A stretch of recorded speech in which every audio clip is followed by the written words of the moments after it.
Hello, everybody, and welcome to another edition of the Market Down Podcast. My name is Nick Cummings, joined this week by Danny Hernandez and James Asante, viewing this week's edition of AEW Dynamite, which was good and very emotional. Obviously, everyone is still reeling from the passing of Jay Briscoe, and we had a lot more on-air tributes that we will go through throughout the show. Obviously, Warner Brothers Discovery has changed their opinion on whether or not the Briscoes can appear on TBS and TNT, obviously for the better, but we'll get more into that in a minute as we start with Danny first in the chat. Well done, Danny. And we start with the opening contest, which was Ricky Starks and Action Andretti versus Les Sex Gods, Chris Jericho, and Sammy Guevara, obviously accompanied by Danny Garcia, since right now Garcia can't go anywhere without Sammy. Anyway, Andretti and Sammy started this match, and it was really cool. I actually really enjoyed the start of this match. They had a very good athletic back and forth to start, which was really cool, before they each eventually tagged in their respective partners. Ricky was able to take control on Jericho for a moment, but he was doing the rocking the ropes thing and honestly pimped it a little bit too much, to the point where, Guevara was able to climb up to the top rope and hit a really sick cutter off the top, which was really, honestly, like I said, it was sick. It was awesome. Anyway, later, Jericho was able to stop Andretti as he was running the ropes, which caused Ricky to come around to his corner and start fighting him on the outside. And as they are fighting, Andretti is able to counter a top rope cutter from Sammy, and he hit a hanging net breaker, but Sammy was able to kick out of that. Ricky then hit a Rochambeau to Jericho on the outside to take him out. But inside the ring, Sammy is able to counter Andretti, forcing himself off of Andretti's shoulders towards the middle of the ring using the top rope. This caused Aubrey Edwards to turn around with distracting her. And then Garcia was able to jump up, hit Andretti with Floyd the Bat, rendering him just completely useless. And then Sammy was able to get him up, hit the GTH, and pick up the win. So, pretty basic opening match here, Danny. Wasn't anything too drastic or interesting, but it did the job it needed to do, and I thought we got some really cool spots out of it. Yeah, I agree. Speaking of did the job, I can't believe this is Action Andretti's first time getting pinned in AEW. What a shocking turn of events.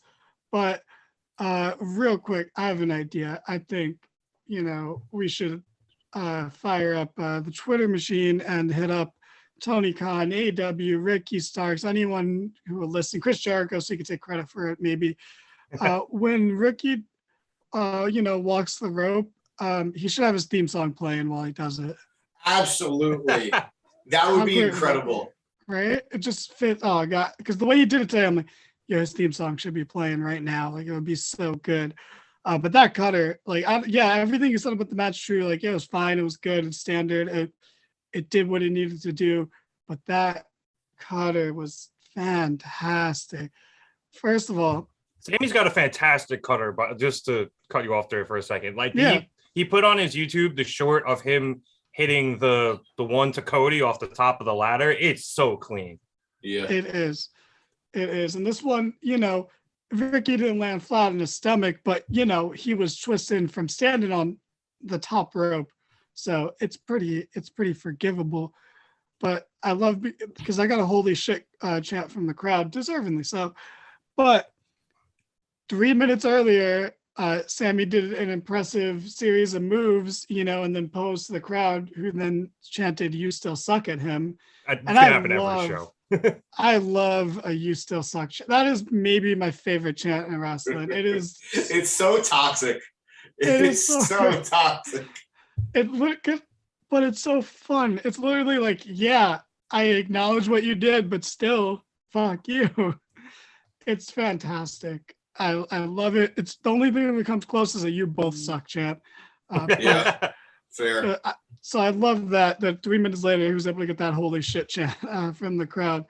So fun stuff. I don't think it mattered who won this match, in all honesty. I guess the heels winning furthers the story. Fine. I would have liked the faces to win just to continue Jericho's descent into madness, but no harm, no foul, no matter how this match turned out, really.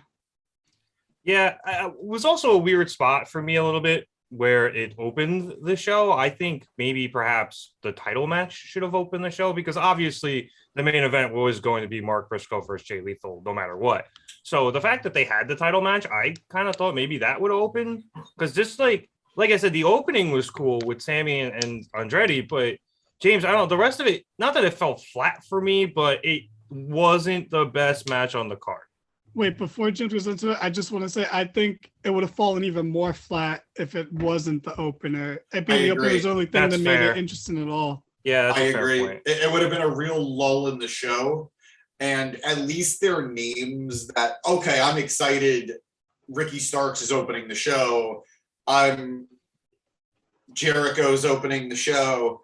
So it was cool. I appreciate the way they booked it tonight. I gotta say, yeah, it was far from the best match on the card, but I will say I think this is the first Action Andretti match where I felt like he wasn't stiff. He felt a lot more comfortable. He felt a lot more fluid. He didn't look like he was thinking about his next step. He was just doing it. And that's only going to come with time. And they've been using him well enough that time is happening. We're getting it. So, yeah, it might not have been a groundbreaking match for any of the four men, even though we did get some awesome spots. But definitely fun to see the development of Andretti. I wonder how much of that, what you're saying, James, is because he was going against Sammy and they were able to do some of those high-flying acrobatic moves as opposed to him having to fight Jericho, who fights a very different style. I considered that, but even the stuff he was doing with Jericho, he was hitting a lot of the same moves we've seen him hit already, like the bounce off the ropes, crossbody, the split-legged moonsaults off the top rope. We've been seeing him hit these moves over and over, but it almost feels like he's moving a gear behind. And tonight, it felt like he found his rhythm. Tonight, it felt like he knew exactly how to do what he needed to do. And that was with Jericho and that was with Sammy. So overall, a marked improvement for me. As somebody who's been excited about his growth, but at the same time was hoping for more, tonight was the first night I felt like I got that little bit more. And yeah, good. I gotta say, I don't know what it's definitely a me thing because I never feel this way about weapons in general. But every time Floyd is used, it's like you're hitting someone in the face with a bat. Causes concussions and for you to be unconscious. It shouldn't just be a setup for a finisher, which is how Floyd has been used a lot lately. That should be the type of thing that takes somebody and puts them on the shelf for a couple of weeks. And it feels like a nothing part of their matches now. And Jericho's been doing it for a while. And I think there was even a point a little while ago where Jericho hit somebody with Floyd and that person still won. I don't know if it was Ricky. I don't know if it was somebody else, but if you're going to use the bat in a devastating way, not as either a transition or anything else. But I guess the only thing with that is because they're hitting it like this with the top end of it instead of swinging it into them. Because like when I got hit, I got swung into, and I was out cold, and I had a bump on my head that looked like a silly putty egg. Still there, actually. Fun fact. So I mean, it was only 2 weeks ago this happened. So this happened. I was 8. This was freaking it was a long time ago. It was 22 years ago. Jesus Christ. And I still have head problems, but yeah. So I just guess because they're hitting it over the top, you're not getting the force as a full swing, so you wouldn't necessarily get that concussion and the silly putty egg. But you're still going to be stumbling around like an idiot. So I guess that's like the only thing I could try to like wriggle it away a little bit. But I agree with you. If you get hit with a bat, you're done. You're done for the night. You should be carried out. Brody King was getting assaulted with a bat in the same show, and he was getting swung at like with the bat. And he sold it, he sold it more like the alien from Signs did, where, he stumbled a bit, and then fell, So I don't know which is, but I think I prefer that. I prefer the signs method of selling. My favorite M. Night Shyamalan movie. I was not Yeah, me expecting too. a signs reference on the show, I but don't then know again, I why, don't man. expect anything on this show. I feel like we're overdue for one, but all right. It's a fair point.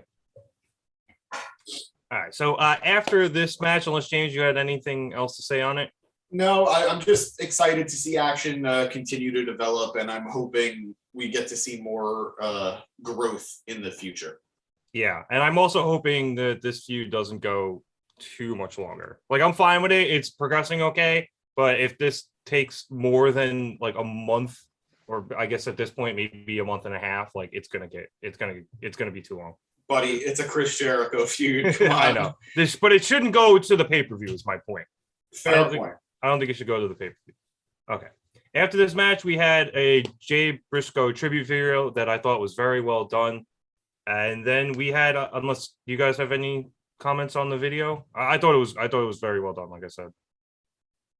Well, wait, no, I'm doing social media stuff, as is Danny. What was the question? Did you have any comments on the Jay Briscoe tribute video that they showed after the match? Tonight was a good old case of emotional terrorism. I cried a lot tonight. I cried more tonight than I did last week. And I think they did a beautiful job of honoring Jay as not just a wrestler, but as a family man.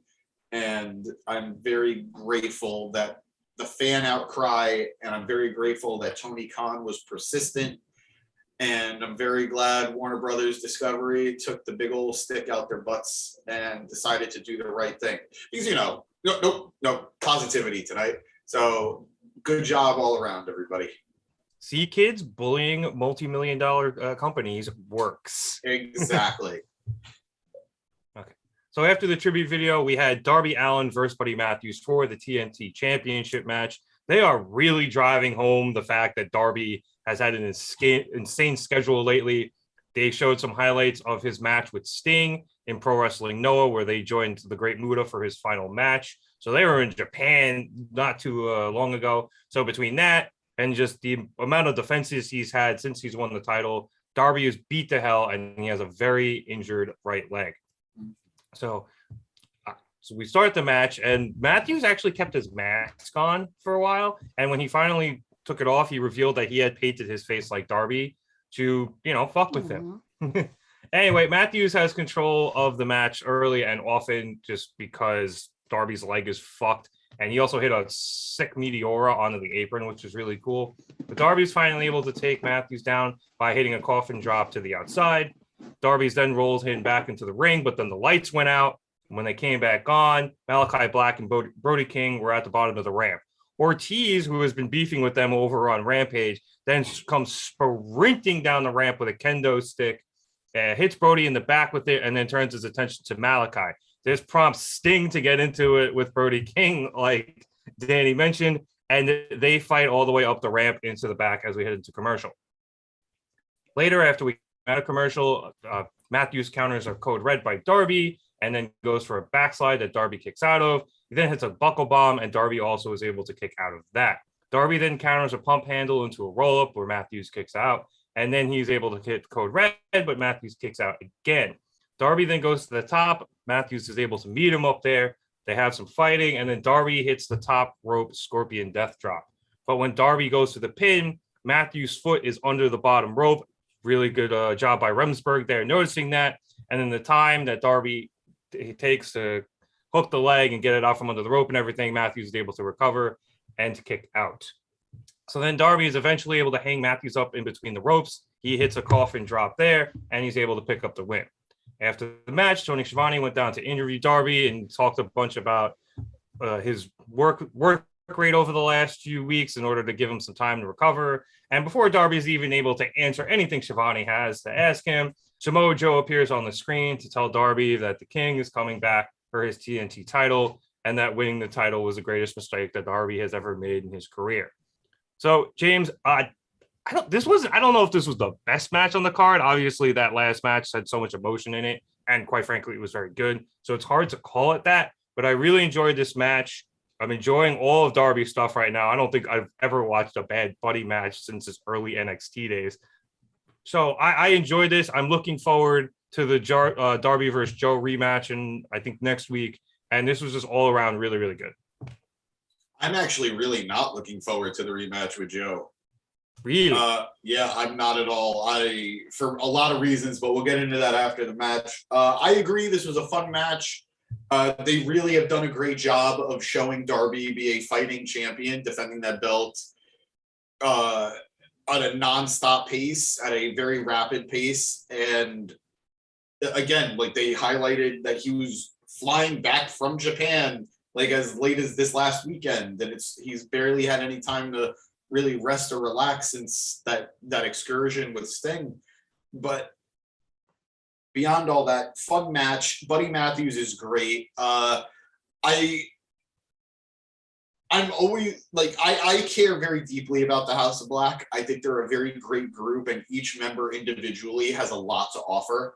Yes, I think this is a group that it's together they're better than the sum of their parts, but the parts sum is still a lot.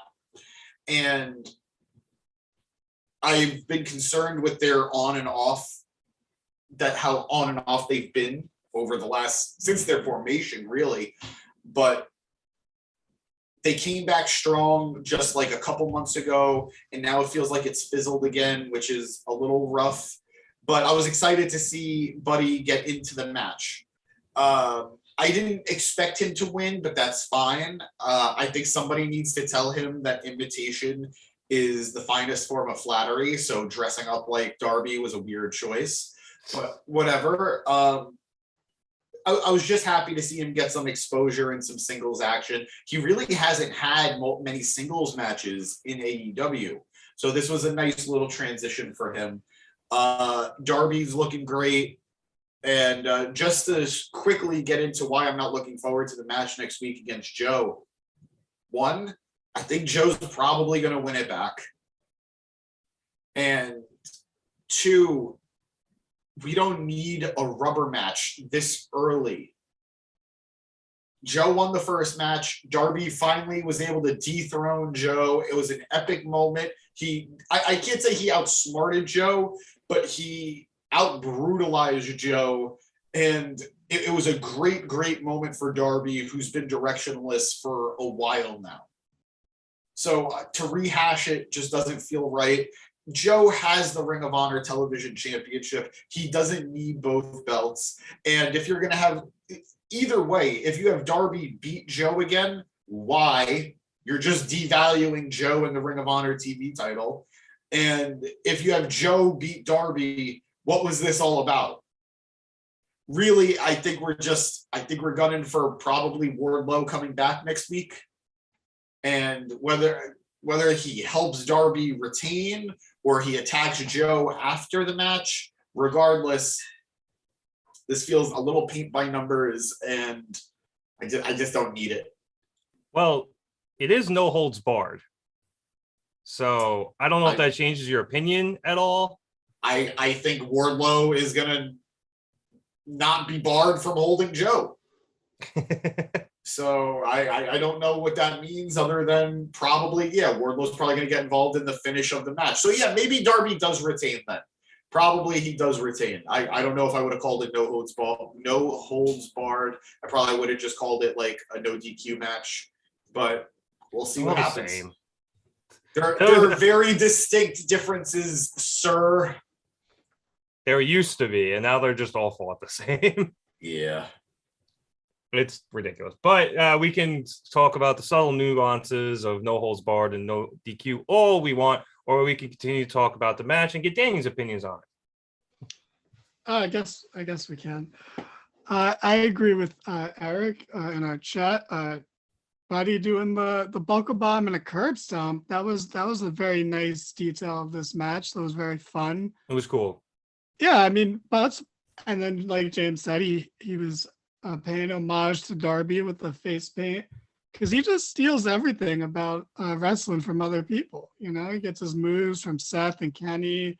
You know, the arguably two best wrestlers in their respective companies. I mean, if you're gonna crib off of somebody, those two guys are two good guys to crib off of. Once he starts adding a Bryan Danielson move, then it's fucking. And realistically, we're going back a while. Buddy was a disciple of Seth Rollins when Seth was a cult leader. Oh, that's a fair point. That was the call. It wasn't. Yeah, no, of course. No, I know. That's why he did it. Yeah. Yeah. Yeah, no, so I do appreciate he's taking it. And that's where it's okay because that's someone he's teamed with. Like when Moxley hit a curb stomp, like that was very, that wasn't subtle. We all get it. Yeah. We all get the reference. He should probably hit a 619 since he banged Rey Mysterio's daughter, but I think you could take the one out of that. Oh, nice. I was gonna say, is that move sexually transmitted? Because then Rhea's probably gonna start hitting it too. Oh, she already is with Dom. Okay. Yeah, she hits it on Dom. It's obviously, but I'm surprised he isn't super kicking an RKO. And he doesn't look like he gets the super kicks up that high. Maybe that's the only reason why. That's why he goes to the knees. Yeah. But in all seriousness, I'm glad Buddy got to wrestle. He's great. I thought this match was really good.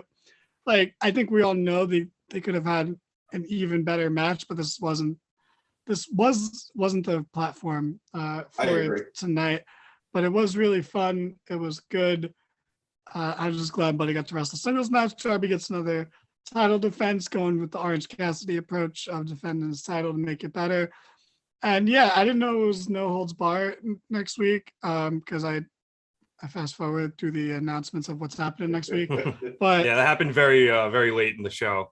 Yeah, so that'll be cool. I think Wardlow will come out and cost Joe the match, which is fine because then we have the rubber match done, and Joe can go on to a shitty feud with Wardlow, and Darby can keep having good matches every week. It's a win draw, I feel like at a certain point, as much as I love Darby wrestling every week for the title, like in kayfabe, he needs a week off. Like this kid's gonna get himself killed. He could barely walk throughout the entire match. I think he'll get it after the Joe match next week, win, lose, or draw. Because I think this has been part of the story about him being vulnerable against Joe, who knows he's vulnerable. Yeah. So I think after next week he will probably have a week or two off. Tony Khan demands that he takes a week off, and he just cuts a promo about how annoyed he is about it, and then he can go. I think that works fine. All right. So after that, we had another Adam Cole return video package. This was pretty cool. I think it's obviously they're setting up for him to be face, as you should do with all returning people from injury. And they also teased his return at Revolution at the end of it, which I thought was a very interesting way to pretty much tell us that, yeah, he's going to be wrestling there, assuming he is cleared. And then after that, we had Jungle Boy and Hook versus Ethan Page and Matt Hardy. And this was probably very confusing for those of you who do not watch Dark or Evolution or Evolution. Elevation. Sorry, I just said Revolution and it threw me off. So Dark or Elevation or Revolution or Evolution or probably even Rampage. Or probably even Rampage. I think or BTE. Basically, for those of you who forgot, Matt Hardy and Private Party's contracts are owned by the firm. And yes. Ethan Page is basically their babysitter, and he's a dick to them. Yes. But so anyway, they come out to Matt Hardy's music, and then Ethan coming out screaming. He's like, "No, cut the music! You played the wrong music. What the fuck?" So he's then followed by Stokely Hathaway and Isaiah Cassidy from Private Party. Page says that he and Matt are getting along better now, to the point where Page has given Matt the twist of fate back. But they've agreed that he's still the star of the team. Stokely then asks Isaiah if that's right, and then Isaiah's like, hell no, and then Stokely gets all pissy. And then my fucking TBS app crashed, so I didn't see pretty much the majority of this match. Do not worry. You didn't miss much, but I'll take over from here because I got the ends. So, no, don't even worry about it, James. I'll take over from here. No, because I'll tell you what happened. What am I going to do? You're going to bury it subjectively. I'm going to bury it objectively. Well, I can tell you. Well, let me. No, James has got the back. Please take a deep breath. Compose yourself. You deserve a break. You've been working very hard. James, have. James, Thank take it you. away. All right, Dan- James. Danny, thank you. Nick, I'm coming for your job. It doesn't make sense how they booked this stupid match. One, why are Jungle Boy and Hook still teaming up? I don't know. Taz even said something that happened on Rampage. I don't care. It was supposed to be a one and done. This is weird. Regardless, Matt Hardy and Ethan Page. Matt Hardy is not willingly working for the firm. He is there because Private Party lost a match. Sure, fine, whatever. They build up on the fact that, hey, we're a little bit friendlier now. We're a team now. We're working together. Guess what happens by the end of the match? Ethan Page still blaming Matt Hardy for losing himself. So there's still no cohesion, even though they were working together fine throughout the match, out of nowhere, when Matt has been resistant this entire time. None of it makes sense. You're right. Maybe I did miss something from Elevation, or maybe I missed something from Dark, or maybe I missed something from Rampage, or maybe I missed something from BTE, or maybe I missed something when Ethan Page was toy hunting. I don't know. But my point is, maybe a recap video would have been nice. Come on. I shouldn't need to watch 7 shows to understand the main narrative. You are absolutely right. And this is where Rev would normally interject and then try to tie that together and throw it to me. But because we're giving him a break for this segment, I'm going to take it from you and throw it to me. And let me also explain what happened. You see, they not only are they teaming up again, they have a team name. They were called Jungle Hook. That was written on the fucking Tron. Are you? They did do that in the LA show, and I've refused to call them that ever since. It's disgusting. And you know what the biggest problem is? Look, Ethan Page and the firm aside, who gives a fuck, right? It doesn't have to make sense because you don't have to give a fuck, right? So that's fine. Like, I don't really care about that. But the real problem here, and we all know what it is, and like, you know, we all feel like it's beating the dead Triceratops at this point. But freaking Jungle Boy, man, it was not enough. It was not enough to steal the spotlight from Luchasaurus and suppress his dinosaur tag team partner and hold him down and keep him off TV. Because again, where the fuck has he been? Right? That wasn't enough. Now he has to ruin another tag team and hold another more unique carnival-like wrestler down in Danhausen. Hook has a tag partner, and his name is Danhausen. Yep. And no, he's not teaming with them because Jungle Boy is pulling his backstage political BS, saying, hey, my dad was famous. Get this guy off TV. Put me in. Instead, oh, everyone likes Hook. Let me be his partner. That's what needs to happen. And what happens? Poor, innocent, very nice, very evil Danhausen gets screwed. The same way innocent, good guy Luchasaurus got screwed. The same way innocent, good guy, veteran father figure Christian got screwed. Everything Jungle Boy touches falls apart. So you might as well enjoy Hook being here while you can, because this is going to go very bad for him very quick. How great a team name would Hookasaurus have been? Oh, so much better. Hookersaurus, come on. Imagine Taz. Sounds like a prostitute dinosaur, but okay. Yeah, imagine Taz saying that, though. Imagine Taz with his Brooklyn. He can't say Hookasaurus. It will be Hookersaurus when Taz says it. It's fantastic. Anyway, so many missed opportunities.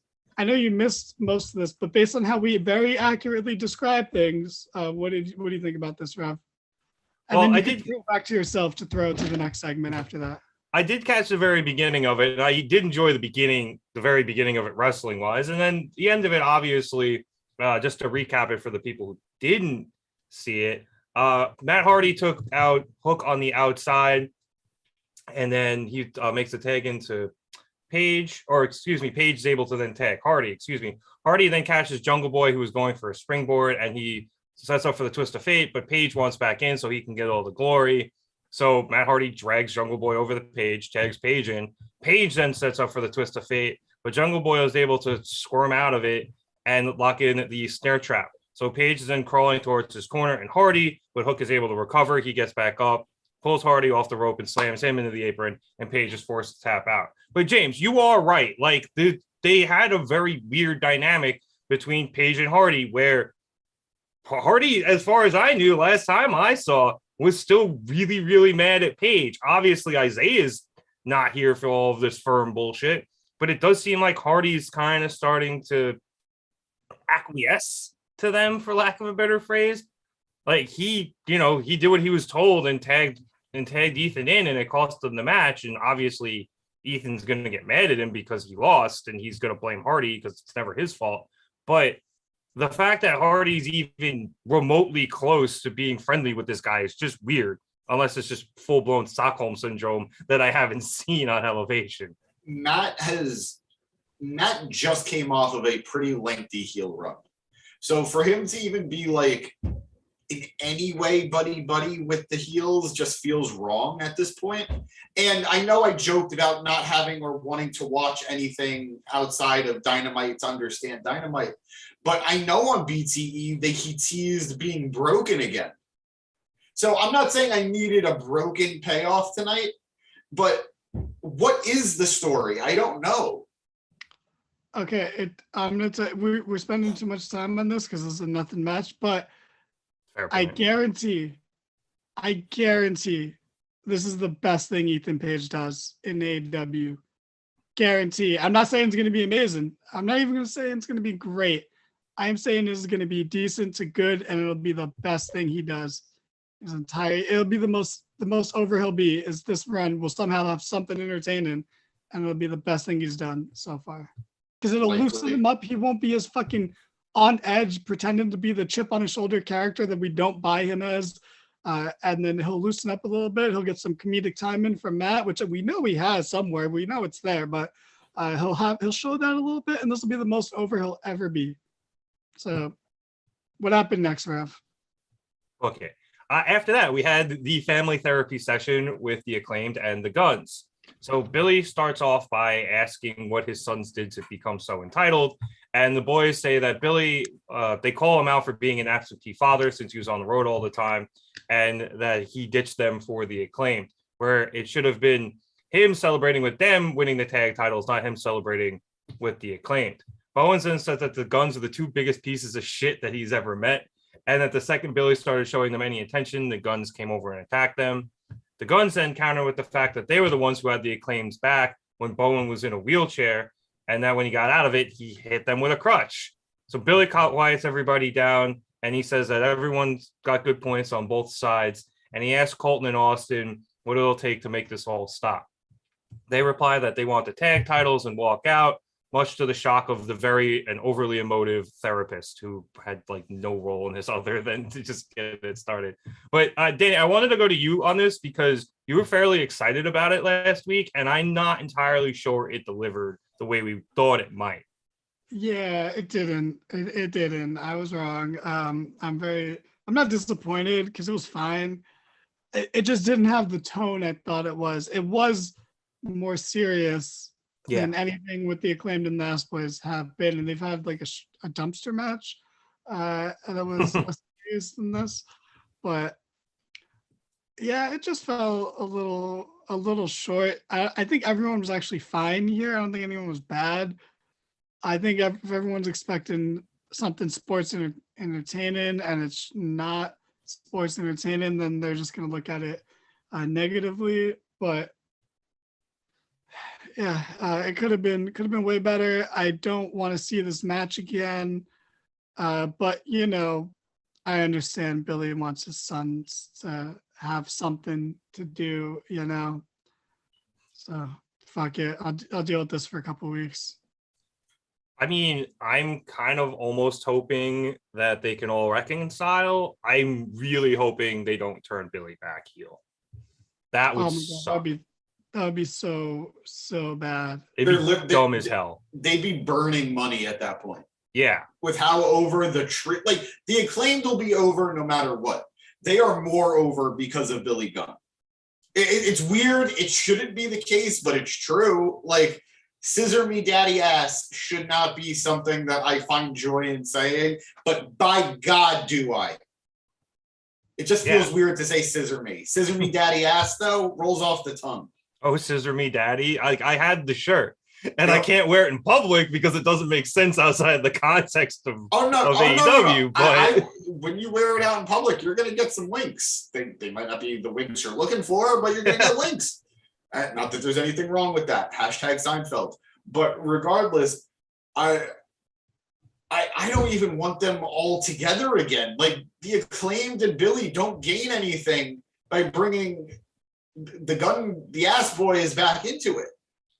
Like the Ass Boys will get something, but are the Ass Boys, aren't they with the Firm? Oh yeah. I don't know. What is that group anymore? But yeah, you think Stokely would be involved in this in some way, shape, or form, but he's not. I don't know what is going on. I'm really, really, really, really, really ready for this feud to end. And I think they're already, like, I'm not rushing for the Acclaim to lose the tag titles because I still think there's a lot of life left in that tag team title run. But I do think there are a number of teams that are in a great position to be the next tag champs.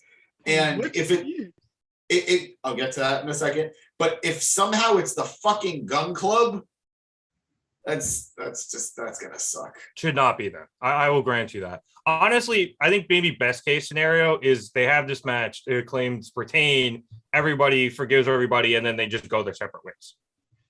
You know, obviously Billy's staying with the Acclaimed, or even if Billy like hangs out with both of them now, I don't mind. But I think if this match is going to happen, I think you could just do it that way, and then everyone just fucks off. I guess. Ugh, it just feels. Ugh. All right, but back to Danny's question though. What teams do you think are in a good spot to become tag team champions? No, if I say any team, he's just gonna say they're not as over, and it's true. Nobody's as over as the Acclaimed right now, but that doesn't mean everyone loves the Acclaimed. Everybody loves the Acclaimed. I like Top Flight. I'm not saying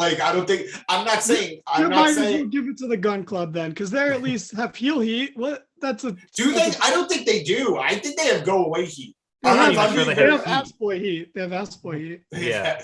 Oh, what does that mean? Wash your ass, people. All right, next after Top Flight. I don't know, but I do. I'm not rushing. I'm not rushing for the Acclaim to lose the tag titles by any stretch. But what I meant to say was, I think there are way better teams that would be better off by taking the titles off the Acclaim than the Gun Club. That's what I meant to say. Yeah. Okay, but still, I'd like to know who. All right, I'm going to go through all the AEW tag teams now. Yeah, Nick. I was gonna say, while I stall for you, I don't necessarily agree with Top Flight. I love Top Flight, obviously. I just don't think they're in the right spot. I think they're still a little young, and not that because they're young they can't win the titles. I just don't think, in terms of like where they are on the card, that they should have the titles yet. And also, I don't think they've been together as a team again long enough to have the proper momentum to win the titles at the moment. Just because obviously they've stopped and started so many times with Darius getting hurt and Dante getting hurt and then Darius getting hurt again. I feel like they've only been teaming together now again for a few months, and then even then they've only been on TV together again for a shorter amount of time. So you can build to a Top Flight title range. I just don't think they're there at the moment. Yeah, they just don't have the charisma either. Like, you know, we can shit on the Gun Club until the cows come home, but Colton did pretty good. He did pretty well in that rap battle. You know, that it takes a certain type of charisma and skill to understand that you're the butt of the joke and accept that role. And I think of all people, you would understand that, James. Who's the next tag team? So I'm going to be honest. I actually retract the statement. Nobody is in a good place to take the tag titles off of the Acclaimed. I'm going through like the list of active tag teams right now.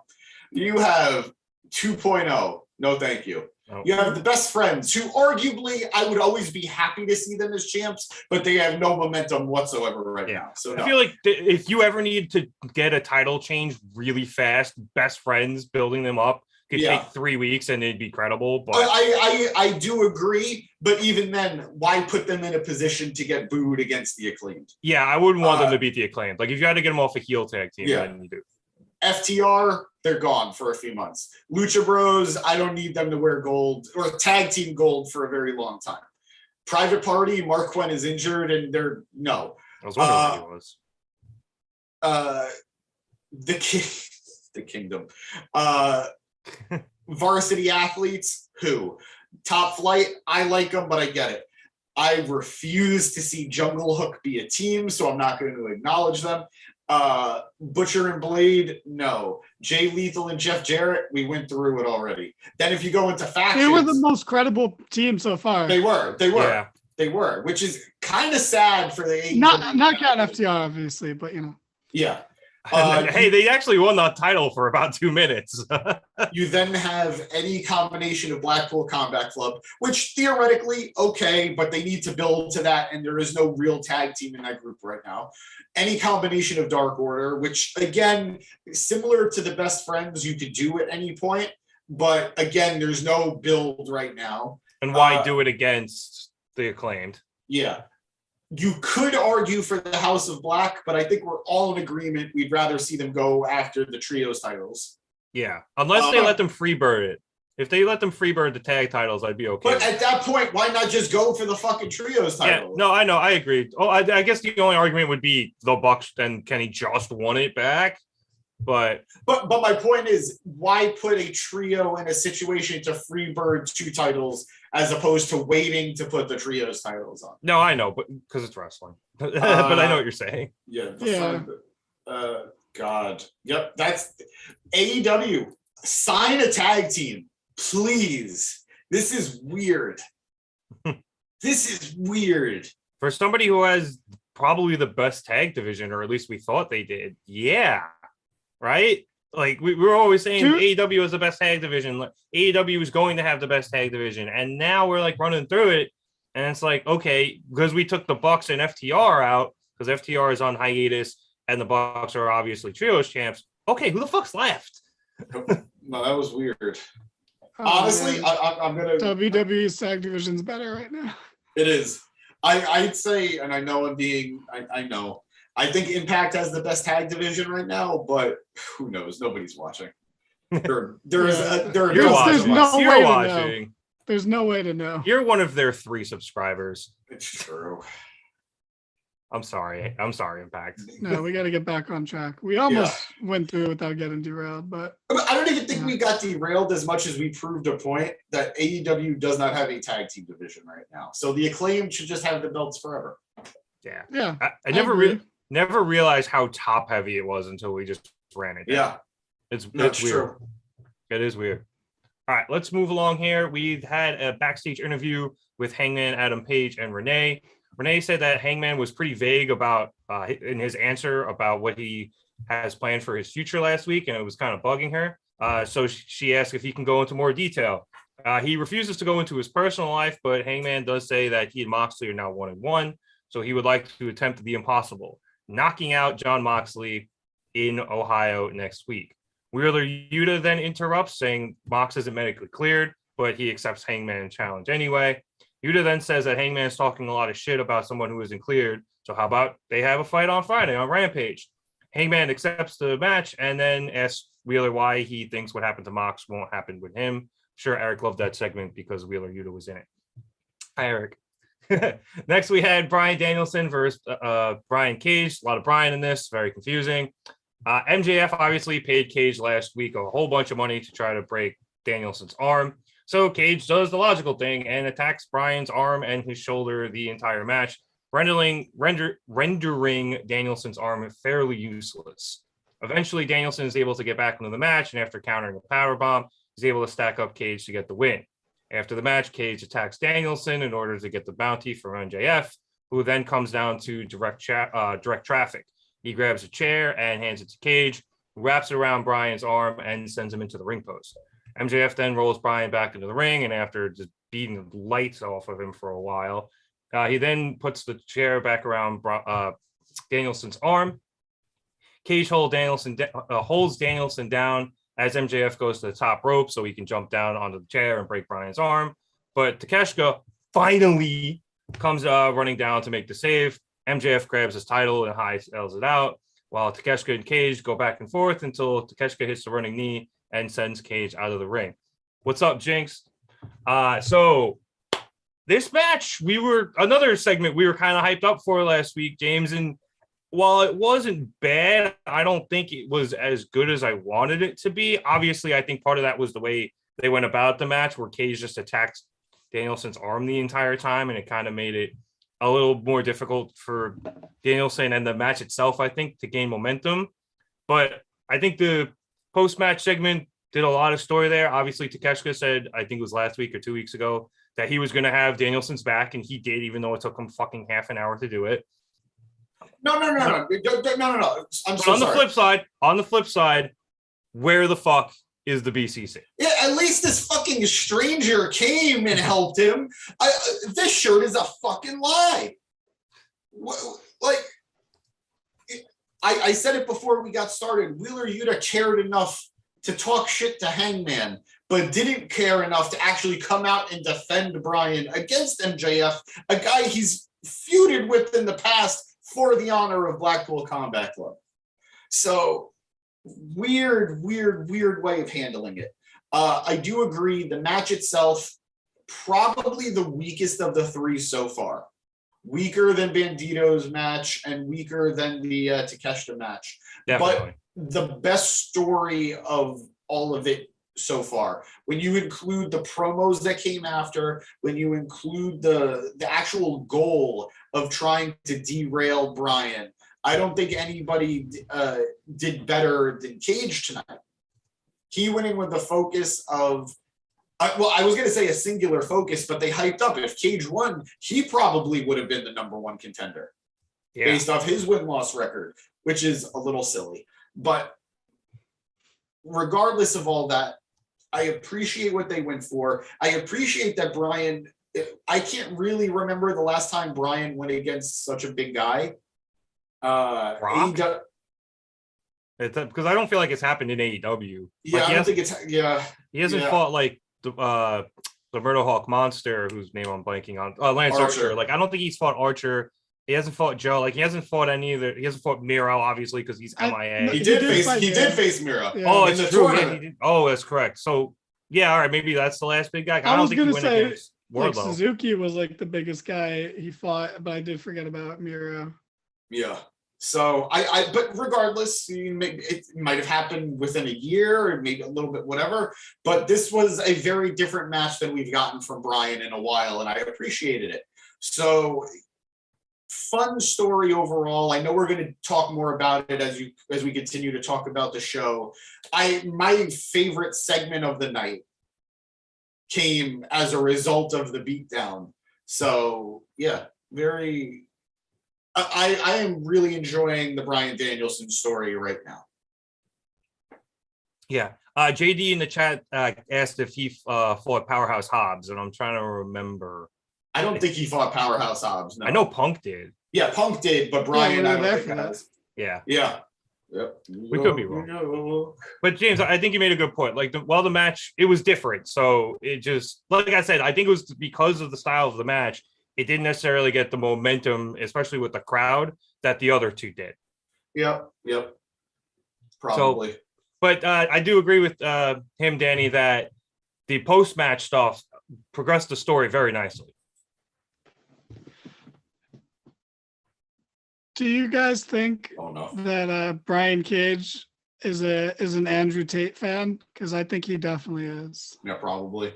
Maybe up until the point of his human trafficking arrest, but ideally, right? Hopefully, yeah, we'd hope so. But we at the Market Down podcast are staunchly against human trafficking and Andrew Tate in general. Yeah, I would agree with that. Yeah. I also have a little bit of a vendetta for pseudo alpha males who follow his freaking lectures, but that's for another day, because we might end up attracting some of those, and I don't want to ostracize anyone. I would never do that.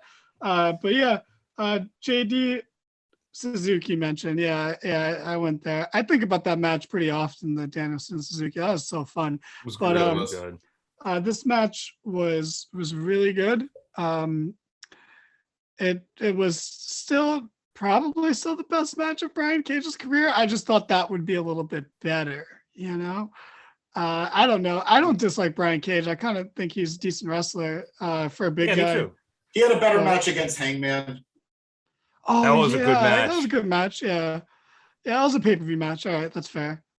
Brian Cage wrestled on pay-per-view. Remember the time when Brian Cage wrestled on pay-per-view? Remember he used to hold a title? I know it was the unofficial one, but I mean, technically he's holding a title now. Oh, that's true. That's right. I forgot he was he's a trio champ, right?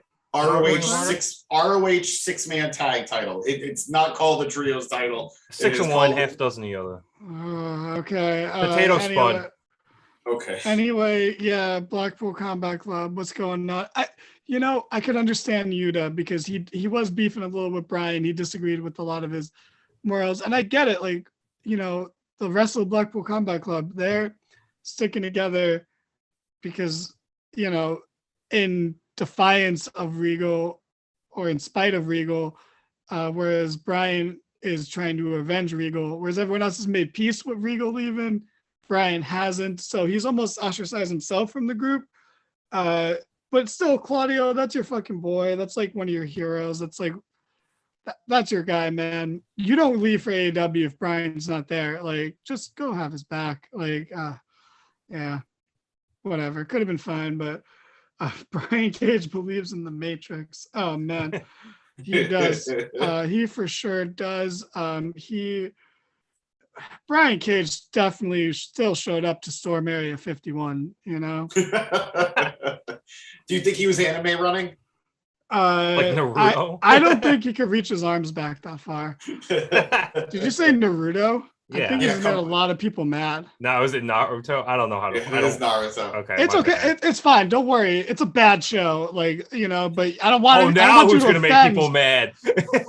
What did I mean, yeah, moving on. I can defend myself. Moving on. Fucking Chad's going to come in here later and tear you a new one. First, I would like to say, to answer Eric in the chat, does Takeshita join BCC? Maybe. At the very least, Takeshita, you brought up Kenny.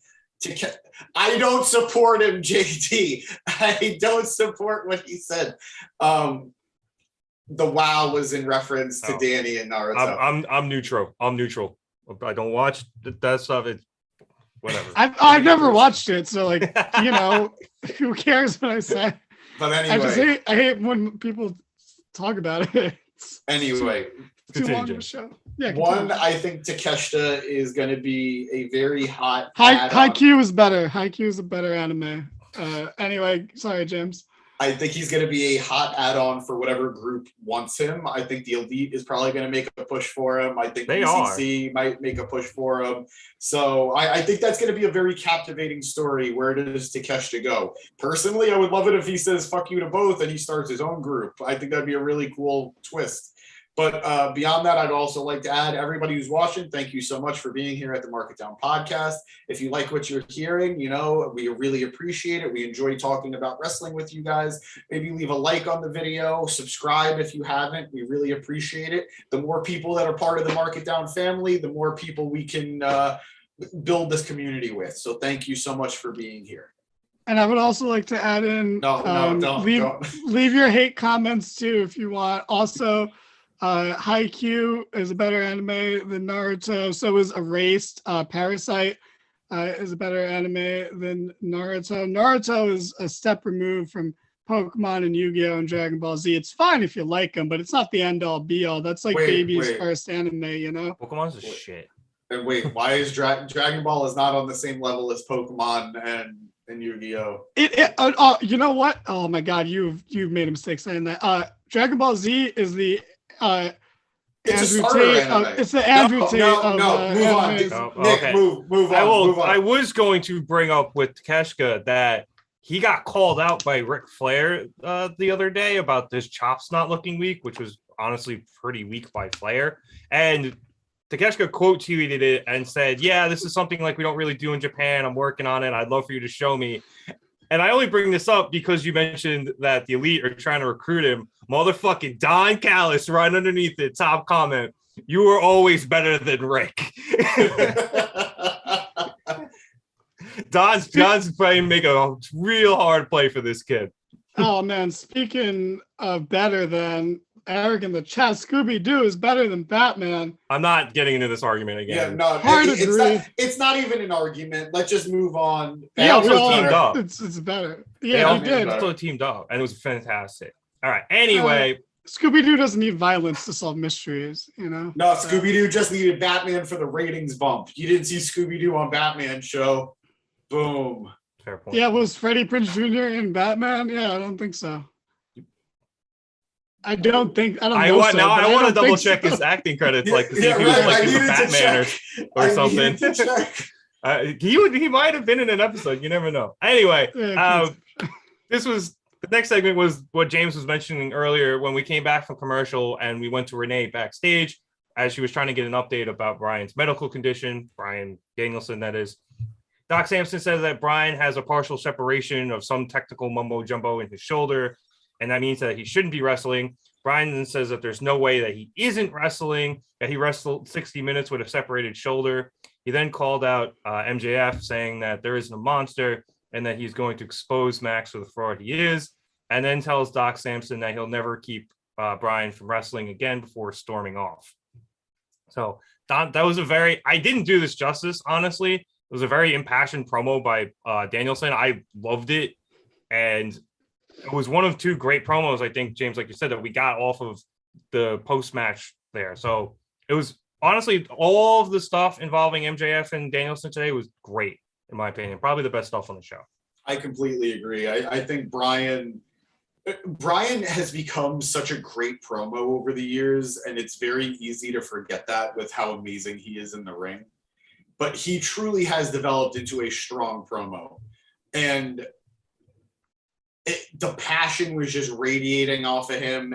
Like all the right people were there. Like Renee being the person there was so special because like they have such a great history going back to talking smack on Tout.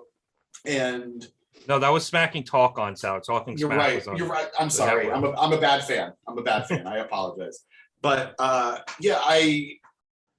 Brian is going to go until all the wheels fall off. And I think that's going to create such a great dynamic for the match against MJF, who hasn't wrestled once since winning the title, as opposed to Brian, who's running this marathon. Now, granted, Brian wants to run the marathon, but he's going to pay the price for it by the time he gets to that match. And it's such a great, great story. It's going to protect MJF. It's going to protect Brian. It's a great way of going about it. And I know we're going to talk about MJF and his promo in a second, but I would just like to say, this is the MJF I've been looking for.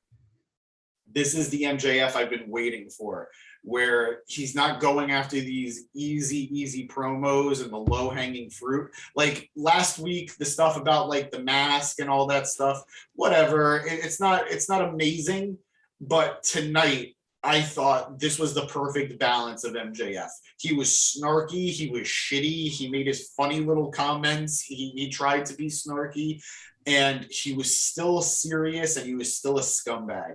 And this was the MJF that I think should be champion. I have two gripes, or I have a gripe with what you said, actually, Okay. from two lines.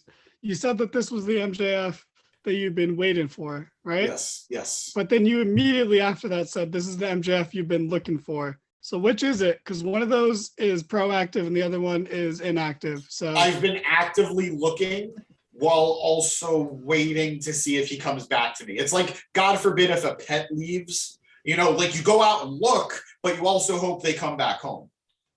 Why did you have to bring something so real into it? Sheesh. Anyway, JD is becoming my favorite commenter. Was Freddie Prinze Jr. in Batman, my favorite wrestling podcast.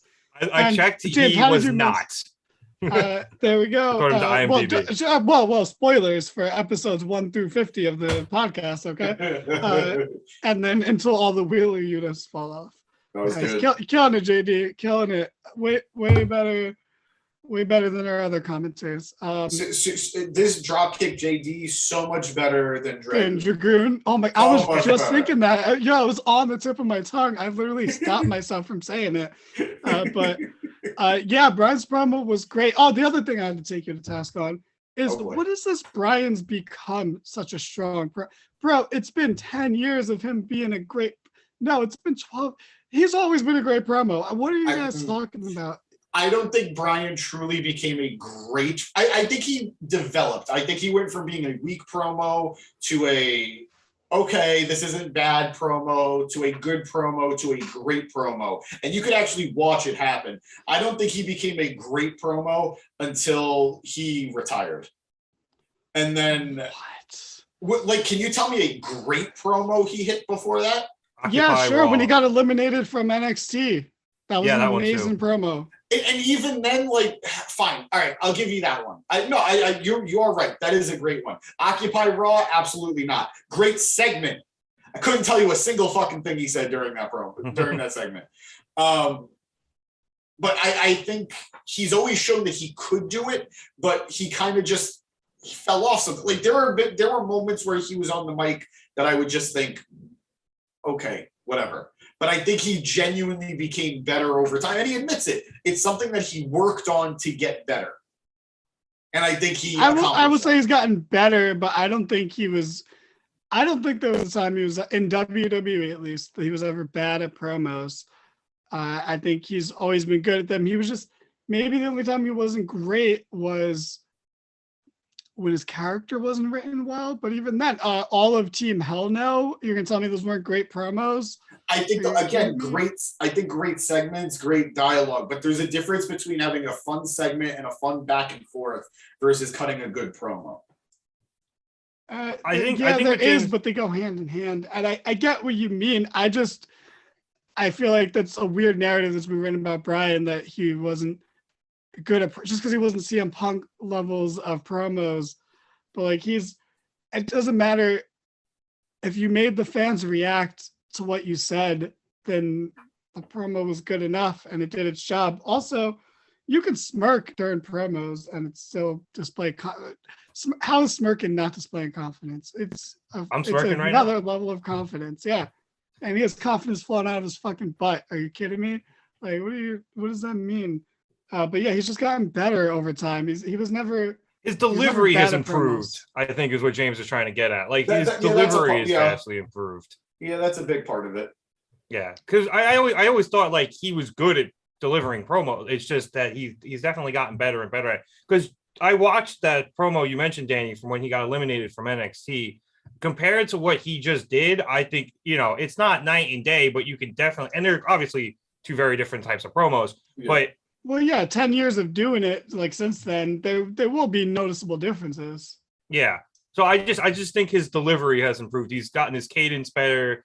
I think Eric actually makes a decent point where he just feels more confident when he's doing it. And maybe part of it is his character is a bit different now, but he's definitely improved. I have to agree with James there. I'm not saying he was ever bad, but he's definitely improved. All right, let's move on. He went from good to great. Oh, what actually, but real quick, I actually really like this promo. Just let me throw that in there before that. And I guess we're talking about MJF's promo too, because I feel like James has pretty much already talked about it. Yeah, we can. I alluded to it. We should, if you want to describe it, go for it. Yeah, I'll skip ahead to it. So this was after, obviously, the women's match, which we'll get to after this. But so MJF is hiding backstage in a closet because people are emotional, and then he made a reference to the Holocaust, which I thought was okay, fine. Anyway, he called out Takeshita for getting involved. And then he turned his attention to Brian. He tells Brian that as long as he continues to threaten to take the title from him, that everything is just going to get worse and worse and worse for him, because the title is what makes MJF who he is. It's the reason he gets up in the morning. It's what makes his catchphrase true. And he will do anything to keep. Yeah, and he'll do anything to keep it. So if Brian doesn't give in, the pain will just become worse. And it won't just be physical pain anymore, because physical pain is fleeting. It'll become mental, because mental pain leaves scars. He then says that Tony Khan has issued an open contract to face Brian next week. So he's made a call to somebody who loves scientifically dismantling body parts, and then says, roll the clip. And the clip rolls. And Brian's opponent for next week will be Timothy Thatcher of Pro Wrestling Noah. I know this is very much hype. James, I know the name. I'm really hyped to see this guy. So, like, just imagine the guy in the production truck who was, instructed to roll a clip. Monkeys in the truck. But it's a guy in a clip instructing someone to roll a clip. It's a clip throw into a clip. It's So it's another level of meta. What are you talking about, Danny? That was clearly live backstage. You know what? Yeah, you got me there. You stymied me. But I would like to say I really like this promo as well. I think there was nice back and forth. And it wasn't exactly back and forth, but you know what I mean? It was nice back and forth between the two. I really liked, I believe when he was addressing Takeshita, or, you know, as he would say, take shit, which, you know, he thinks is funny, and I do too. But, you know, not everyone has class, and that's fine. But this hoodie is J. Crew, right? Get at me. But he said, you know, he's like, oh, you want to dance with the devil, but you can't keep up with my tempo. And I thought that was really, really clever. I really liked that line. And that one made me stop and think like, oh, nice, man. That's just a nice detail to play on the dance with the devil line that I really liked. But yeah, he's gonna face was it Timothy Thatcher Main or whatever his name is. That's gonna be great. That's gonna be fun. It's probably gonna be the second best match in the series of Bryan matches. So Honestly, not that I'm not hyped about Thatcher when he said systematically dismantling body parts. I thought it was going to be Zack Sabre Jr. for a minute, but how great would that have been? Yeah, and I want to point out, like, this was another promo. Like, my rundown did no justice to it. Obviously, I missed some great lines Danny said there, and obviously me recapping a fantastic promo was never going to do it justice. But I love this just as much as you, Danny. This was phenomenal. James, I know you mentioned it before, but if you want to go into some more detail about it, please. No, real quick, Rev, maybe, you know, I know you said you probably won't be able to do the promos justice when they're that good and you're just a guy recapping it, but maybe if you imitated the person giving the promo, that might let some. It only works for Daddy Magic. I don't believe that. I think you could do impressions of at least half the roster. So if you give me time to work on some, maybe. Yeah. No, you don't got to do it right now. I'm not putting you on the spot now. Just an idea. We're workshopping live on the air. Anyway, James, do you want to add more? You said. I don't need to say much about the promo. I loved it. I thought it was good. I thought this was a nice different side of MJF, which we've definitely needed to see. But more than anything, I am very excited for Timothy Thatcher. I know he might not be the biggest name for Bryan to go against, but similar to how Nick Gage felt right for the feud with Jericho and Juventud Guerrera was a good name. It was the right name for the feud with Jericho.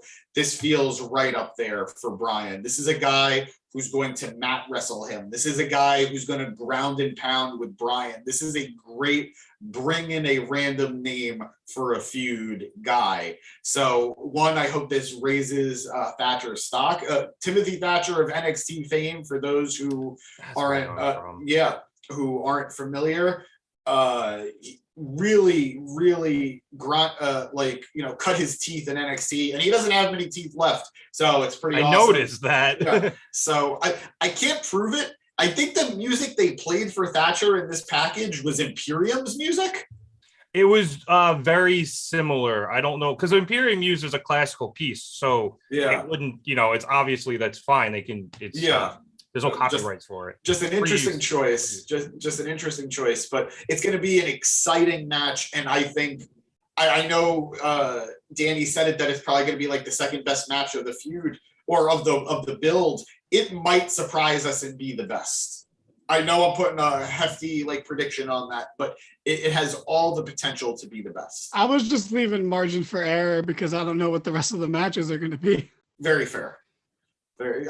You are smarter than I am. Oh, okay. I was just looking up what Thatcher did in NXT. I was like, I know this guy, and I just couldn't place him. Or now I remember who he was in NXT. Fight Pit certified GOAT from JD there. Yeah, he's right. He's right. Yeah, I forgot. Okay, so let us rewind a bit and go back to the Ruby Soho versus Tony Storm match.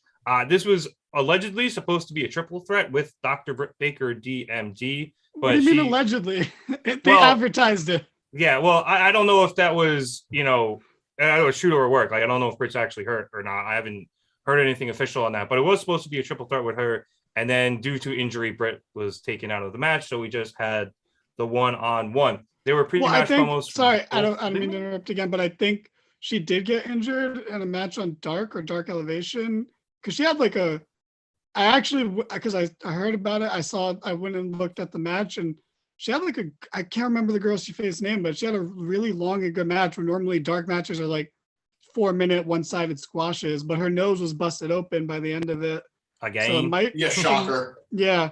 So, maybe it's that, or, maybe it was something else, but Moxley's forehead and Britt's nose. Name a bloodier duo.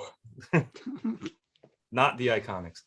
Okay, so like I was saying, there were pre-match promos from both of the women. Tony said that she's known Ruby for a very long time and questions why she's sticking her nose in Tony's business, siding with these homegrown idiots. While Ruby questioned why Ruby has it out, why Tony has it out for them, saying everyone's got to start somewhere and that she's bled with a lot of these women and she's got their back. So honestly, I didn't write a lot for this match. It was fine. The crowd didn't really get into it. I really didn't get into it after Taz just completely buried the entire storyline going into the break when he said that you shouldn't draw battle lines. You should just go in there and wrestle and get paid. It's just like he just completely buried the whole storyline, whether or not it was intentional. I found that hilarious. Anyway, towards the end of this match, Tony countered Destination Unknown into a roll-up where she again grabbed the tights to attempt to win. Ruby was able to kick out of that, and then she hit a no future that Tony kicked out of. Tony then started feigning a nose injury, playing off her injury pass and Ruby's injury pass, along with their friendship. And when Ruby got too close, Tony went and sucker punched her. So then Tony then hit, obviously, the greatest hip attack in all of wrestling in the corner and a DDT. That one was this was especially vicious. I don't know if it was the camera angle or what, but Ruby was able to. Yeah, probably that too. But Ruby was able to kick out of it. Then Britt's music hit, and she came out onto the stage, which distracted Tony, and Ruby was able to hit a Destination Unknown and get the win. So, further, like I said, not the best match, not a bad one. I was a little disappointed in the crowd. They just couldn't get into it, but, time slot of death. So, I enjoyed it, but I think we got some good progression on this whole outsiders versus homegrown storyline here, and Britt helping Ruby, which is a very weird combination, James, just because of their checkered past. We spent a lot of time last week discussing the possibilities of how the teams are going to be set up and who's going to be siding with who. And truthfully, I still don't really know how all the dominoes are going to fall, or how all the cards are going to fall, whatever. At least it's interesting. It's a feud that has a lot of people involved, which is good because that means a lot of women are going to be getting TV time. Again, you could argue it would be just nice if all these women had TV time in separate feuds, but I'll take what I can get right now. There's intrigue, and I'm into it. I am into it. I still feel like Tony's turn happened very quickly. They feel a little rushed. I would agree with that. And, they talked about Sheeta on commentary. It maybe would have been better to actually have had her come out and be involved in the finish in some way. Or maybe even like watching in the back. Yeah, something. I don't know. It felt like she was missing out of this. But still good stuff. And I'm cautiously optimistic about where it goes next. That's my phrase. But Danny, what do you think about this?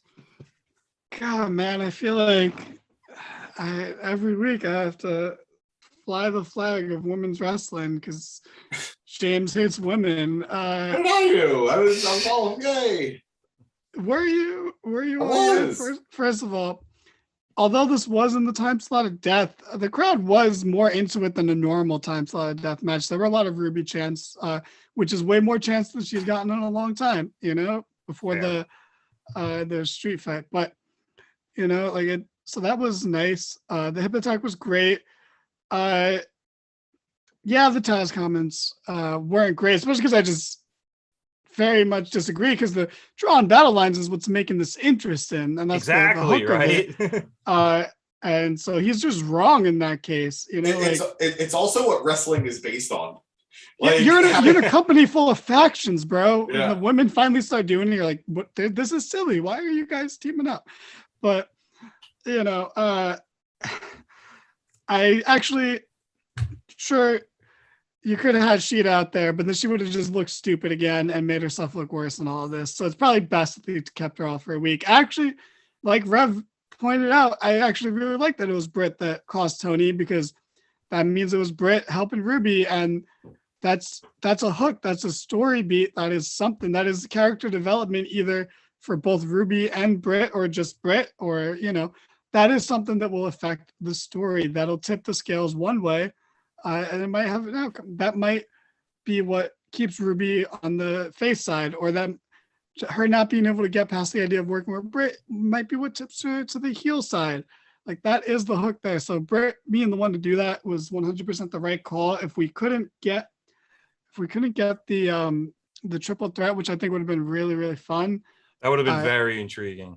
Yeah, then this was a good substitute. I liked it. I agree that Tony heel turn came out of nowhere, but like, that's just she's a casualty.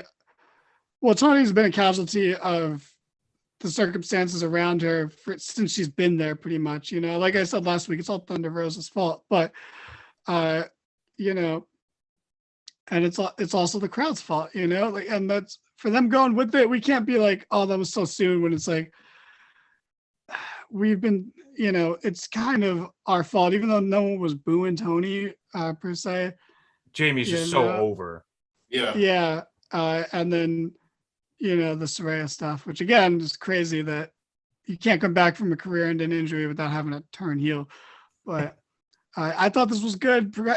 It literally, the problem with this was where it was on the show, like the being in the time slot of death, which is, if we started with the main event like we would any other week, this would have been like the kind of slow ending of the show, where it's like, yeah, this wasn't as noteworthy as other things, but I like where this is going. Hopefully Britt heals up soon and we can just keep the ball rolling with this, because I think this is the most potential the women's division's had in a while. So keep it going. I would also like to bounce off of something Danny said, where Danny said, oh, Ruby could either, she could either side with Britt because Britt helped her, or maybe she can't accept the idea of teaming with Britt, just so she goes with the heels. It's an interesting dynamic, because by all accounts, Britt Baker is still a heel. Jamie Hayter is still a heel. So this is technically two, like, the feud is between two sets of heels with some baby faces stuck in the middle. Yeah. And Ruby, Willow, Sheeta. Yeah. So I don't know. There's probably going to finally be a turn of some sort for Britt, and probably Jamie Hayter as well, who in her own way did express some like babyface notions today when she was respecting Emi Sakura in her promo. But I'm very interested to see. I'm very interested to see how all the players land when this feud is over. I think we're going to see a lot of different alignments than we did coming in. Yeah, I'm hyped, and I agree with you, Danny. I think this is the most potential the women's division has had in a while, just because, as James mentioned before, we have so many moving pieces, not even just moving pieces here. We have so many pieces here. Like, there's just so many women involved within this storyline that it's just a great opportunity for all of them. And yeah, part of that is because Tony Khan refuses to do more than one women's segment per show. But look, if he's going to get 8-10 women into one segment, then that's good for all of them. They're getting TV time, and even if they're rotating on a weekly basis, like they're in a really big storyline, they're getting TV time, and that makes me happy.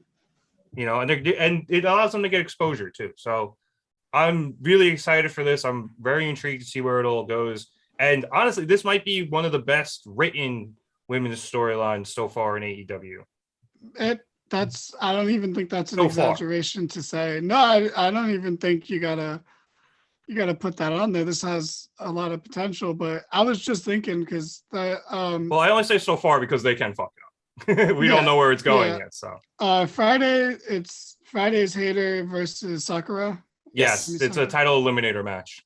Yeah. No, so that's fine, because it doesn't matter. James is gonna win, but so James isn't gonna watch that match. There's no way. because not. he hates foreigners and he hates As we women. established last week. Yeah.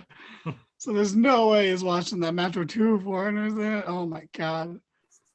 I might want to go back and watch that match. Emi Sakura is highly underutilized on this roster. I mean, I know she like is the queen of dark and elevation, but you could put her on TV and she'd get over really, really fast. She's awesome.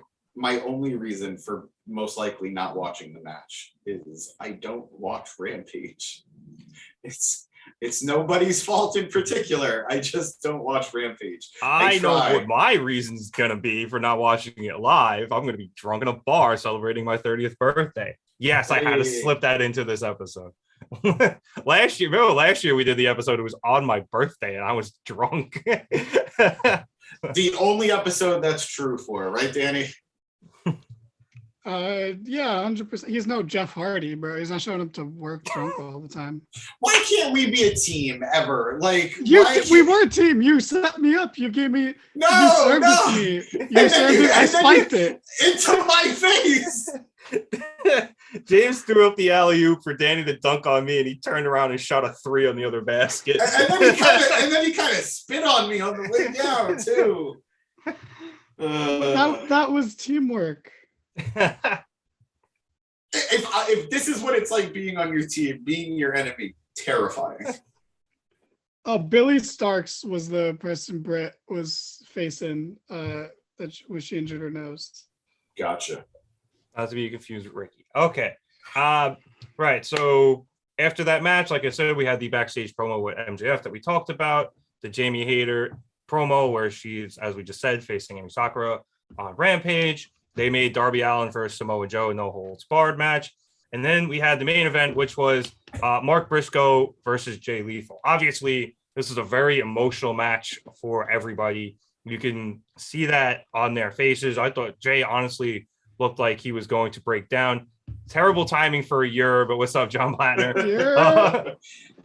They brought in Io Riccaboni and Caprice Coleman to be on the call for the match along with Excalibur. Although he honestly he took a step back during the broadcast, and I thought that was very smart of him.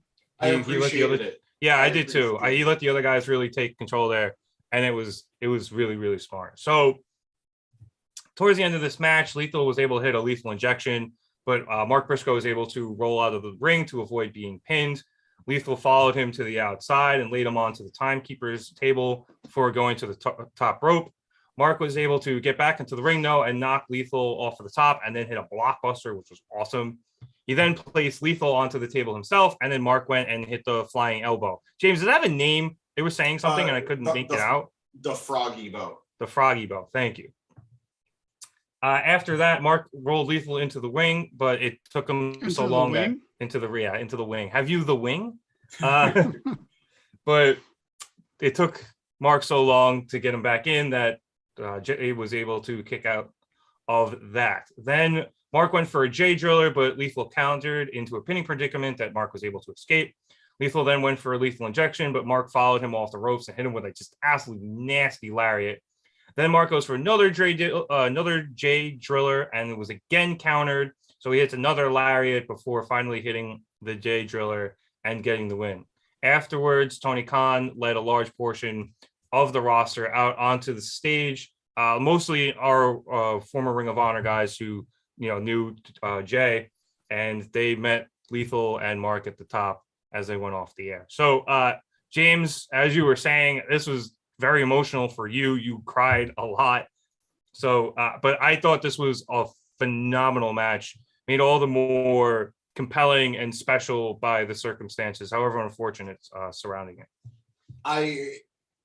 I was emotionally devastated by this, and I'm not saying it for comedic effect. I'm not trying to play it up. It was genuinely an emotional setting. You mentioned how Jay Lethal looked like he was going to break down at almost any point.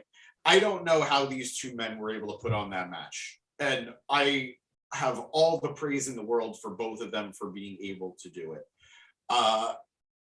Everybody who was involved, between Ian Riccaboni, Caprice Coleman, Excalibur, the referee, the announcer.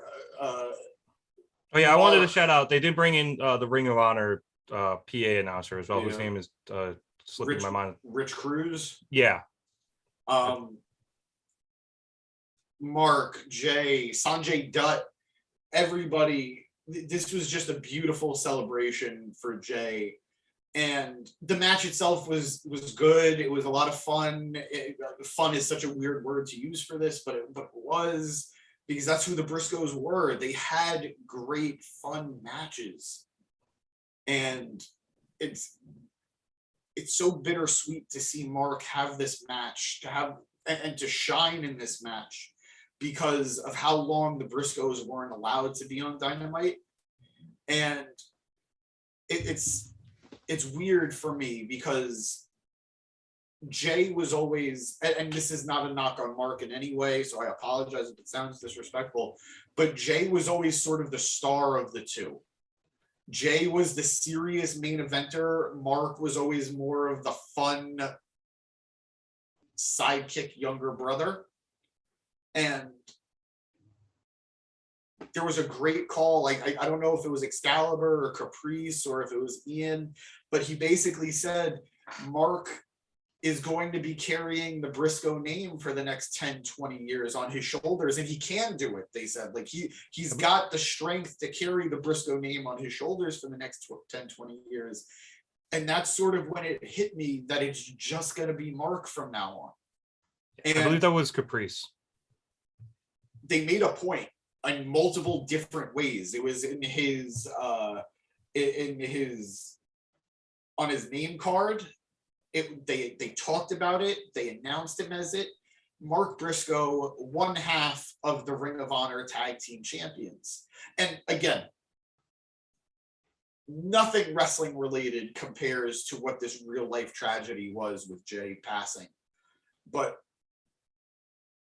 what happens now with Mark and the Ring of Honor tag titles? Again, nowhere near as important. It's an afterthought. But does Mark drop the titles? Are there new champions? Does he find a new tag partner? Which honestly, I don't want at all. It feels so wrong to think about. But I hope Mark gets a chance to shine more moving forward. I would love to see him invited back to AEW. I know he has a contract specifically with Ring of Honor. I know that. But I would love to see him on Dynamite more. I would love to see him on Rampage more.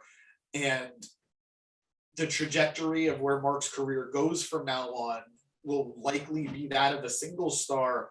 And I think tonight highlighted what a great wrestler Mark Briscoe is. And he has all the potential to be a champion in his own right, just like his brother was. And I have nothing but respect for everyone who participated in tonight. And that moment of but everyone who knew Jay, who was on the roster, coming out onto the ramp and being there for Mark and being there for that moment was truly beautiful. And it's something I'm going to remember as a wrestling fan for a very long time. Yeah, it really does suck that they were never allowed on AEW television until now. Like, it literally took this tragedy for Warner Brothers Discovery. Well, this tragedy and then a bunch of online pressure for them to allow Mark onto the show. And it sucks, man. Like, this is mostly on me because I haven't watched any of the recent Ring of Honor pay-per-views, but I've never seen the Briscoes wrestle, which is a sin. I'm aware of that. But so this was my first time seeing either of them. And it took the fact that it took this for me to see Mark wrestle is honestly, I mean, it's a huge mistake on my part, but it's just, not to reuse the phrase, but it's a sin that Warner Brothers Discovery wouldn't let them on TV until now. I think it was absolute bullshit in general, but I think this was phenomenally well done. I'm glad they were able to do this, especially after last week, where I think they only had so much time to get something together, obviously, as everything happened on a Tuesday. And this week they were able to get everything together, get Warner Brothers on Discovery on board to do stuff and really do this right, I think. And I think we're going to continue, Danny, to have more tributes as, things progress. I think Tony Khan said that there's going to be more stuff, but I think this was a really good way to get that ball rolling.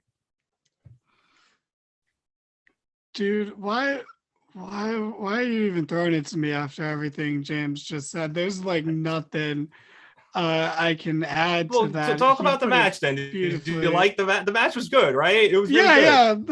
The match was really good. I guess the only thing I can say is, and this, you know, I because I understood when they first didn't allow the Briscoes on TV. I'm like, yeah, I saw that tweet, and it's kind of like it's the kind of thing you would see in like, yeah, not to compare to like extremists, but like it's something you would see like an extremist tweet before they do something heinous.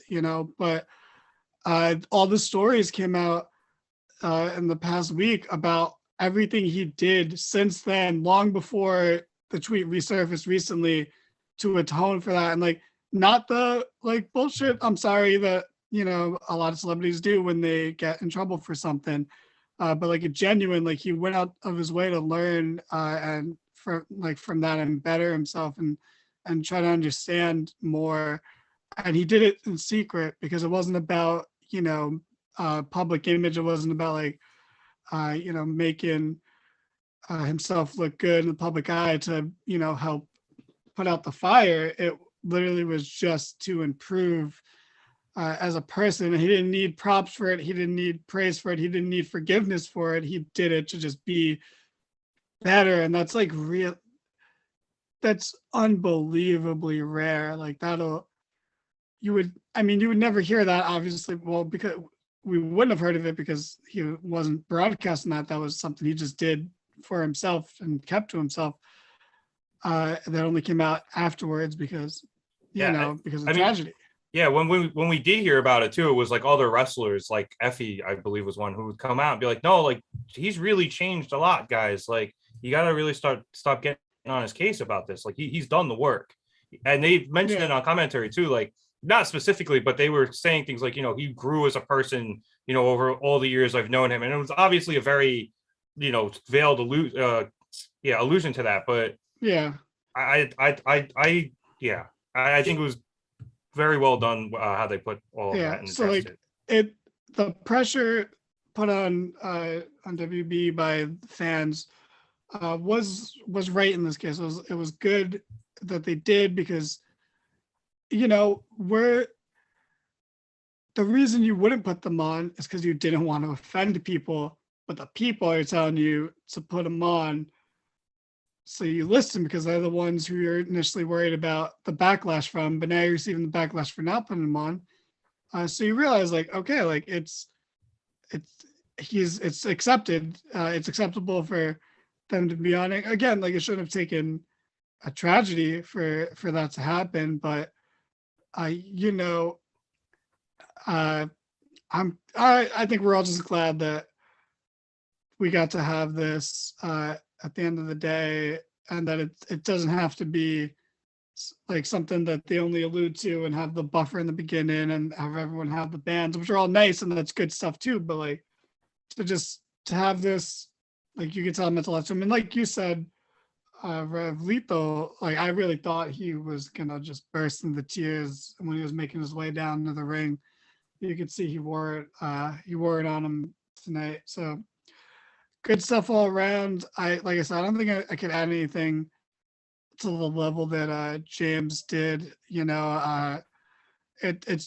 you and me are in two different worlds, compared to him, having watched their careers and having, both having had similar levels of success and fame in Ring of Honor. The Briscoes and John Cena guy. They're all well known, so it's good. I feel like we shouldn't end it. It's not that we're ending things it's a somber note, but it's also feel good because we got this nice touching moment. But I just don't think I should be the last one to talk. So, James, you got anything to? I'll jump, James, because I saw somebody online suggest maybe they create new Ring of Honor Tag Team Championship belts, like redesign them so that this way, they retire the current ones so that no one else holds them the way they were when Jay and Mark had them. So I was wondering your opinions on that. I think that would be beautiful, similar to how they retired the version of the TNT title that Brody Lee had. Jay and Mark are the record holders for the Ring of Honor tag titles. They've defended it more than anybody else. They've won them more times than anybody else at 13. Nobody's touching that record, by the way. Yeah, I don't think anybody ever will, and I don't think I mean, look, in 20 years maybe something different, but I don't think anybody should. And I think Excalibur. I apologize to whichever commentator said it, but it's true. So much of what we love about wrestling and tag team wrestling in particular, a lot of that was lifted from the Briscoe brothers and the things Jay Briscoe was responsible for. So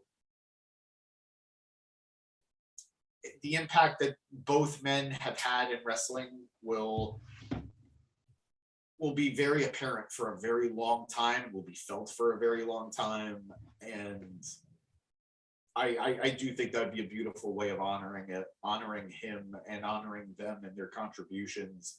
And I also do want to add, Jesus Christ, today was Jay's birthday, and I'm probably just gonna cry again in a little bit. So I don't know how much more I got in me. Sign out, guys. Time to throw it home. Yeah, I like Danny said, this is obviously a very somber way to end the episode, but it's, I think it was a very touching, well done tribute. So I'm glad they were able to do it, and I'm glad it was done well.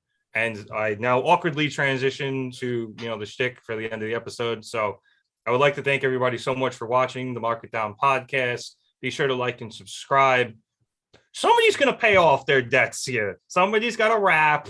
So, and I don't know what other bets we've made with the subscriber count, but so we got to start doing something about this. So all I'm saying is we're close to 500, and by the time we get to 500, somebody else that isn't James in this podcast has to do something. I mean, I'll dress up in a stupid costume and do the episode. It wouldn't be the first time. So I got a shark costume lying around, nothing to do with it. So maybe I'll do. I'll do the stupid costume. There's nothing stupid about it. Yeah, why aren't you wearing that every week? It honestly gets really hot. It's like I'm It's wearing winter. a sweatshirt. It's winter. Fair. Yeah, my heat's out again. So I really need to get that fixed. Anyway, so yeah, if you subscribe, we'll start doing more stupid stuff on the episode. So you should do that. Also, check out all of our social media stuff. It's in the description below. Twitter, Instagram, Facebook, and TikTok. I know Danny's very active on the Instagram, so it's awesome. Me and Chad usually do the Twitter stuff. So it's a good time over there. You guys should definitely check that out. I'm pretty sure I'll be live tweeting the Royal Rumble this weekend. Also, yeah, the Royal Rumble's this weekend. So be sure to like and subscribe so you can watch the live episode that we do after the Royal Rumble. You can also see our prediction show, which will be coming out in the next day or two. So be sure to do that. Peace out, John. And once again, thank you for watching the Mark It Down podcast, and we'll catch you here next time. Have a good night, everyone.